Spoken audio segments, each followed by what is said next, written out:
Putri Amalin Sofia binti Muhammad Rozi.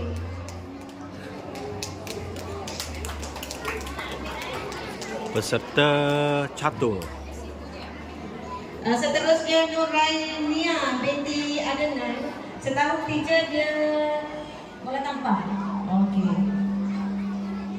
Dan yang ketiga dipersilakan Nur Aisyah Amni binti Muhammad Suhaimi.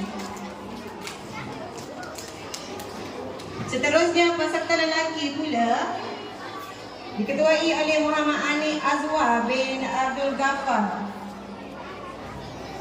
Seterusnya Ahmad Nadif Hamzah bin Ahmad Nazri, dan juga Putra Fitri Auturabi bin Hairul Azizi. Yang ini tak ada ya, sebab dia kematian neneknya. Okey. Dua orang tak hadir. Okey, seterusnya kita sambung kepada menambil gambar je. Sabar-sabar. Yang satu tadi kita nak gambar saja.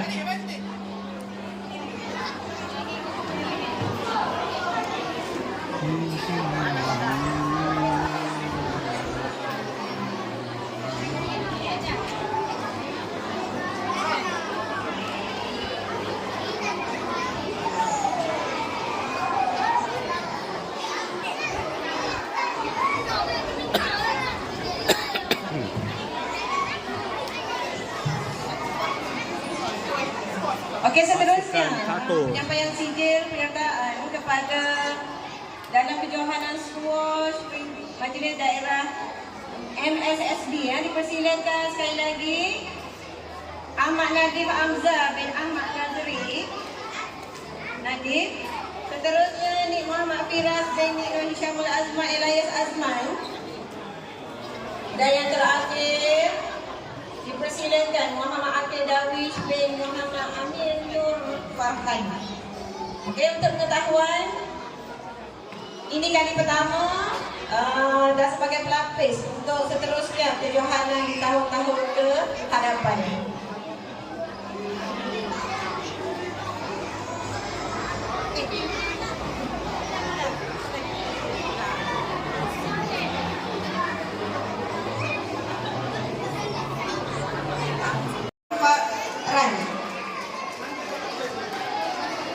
Fatimah Raullah.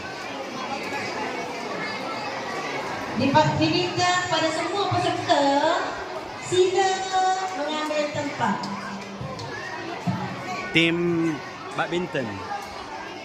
Okey, seterusnya dipersilakan Arisa Imani binti Izzuddin Muhammad Bakhtiar. Seterusnya Indinan Mumtaz binti Razali. Okey, seterusnya kita panggil pula Ahmad Umay bin Muhammad Fari Khan. Okey, Umay ni di bola tampar. Untuk pengetahuan, Umay telah memenangi tempat ketiga bersama dalam kejohanan zon hulu besar. Tepuk dah, tepuk. Okey, seterusnya dipersilakan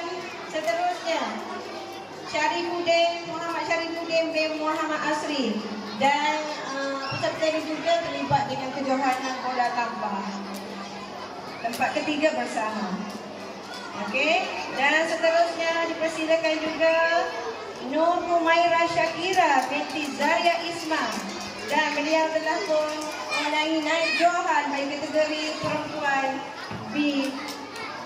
P12. Dan seterusnya johan telah disandang oleh Putra Fitri Auturabi bin Hairul Azizi. Okey, untuk kategori A12. Tetapi Putra tak hadir hari ini sebab kematian neneknya. Kita minta peserta kita mengambil gambar saja.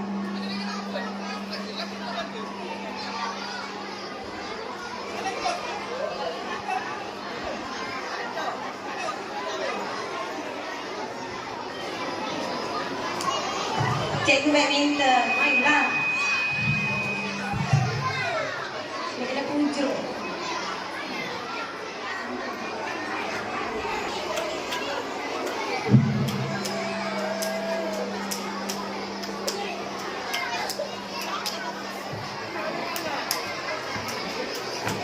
duduk.